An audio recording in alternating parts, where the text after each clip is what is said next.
अस्सलाम वालेकुम my friends family members, उम्मीद करती हूँ आप सब खैरियत से होंगे। आज मैं आपके साथ शेयर करूँगी इंस्टेंट ग्लो के लिए, ये टैन रिमूव करने के लिए आप अपनी बॉडी के ऊपर ऐसा क्या यूज़ करें कि आपकी फ़ौरन जो वो टैन है वो बॉडी से रिमूव हो जाए।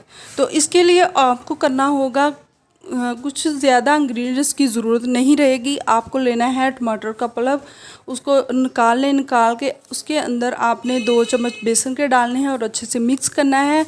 और जो टमाटर होता है उसके अंदर जो ब्लीच का जो होता है असर इस तरह का, वो हमारी स्किन पे वर्क करता है।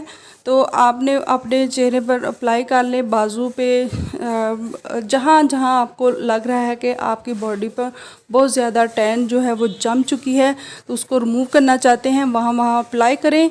और कुछ देर यानी 15 से 20 मिनट रखने के बाद या ड्राई होने के बाद आप इसे वॉश कर ले, तो इससे जो ऑल बॉडी टैन है वो रिमूव हो जाएगी।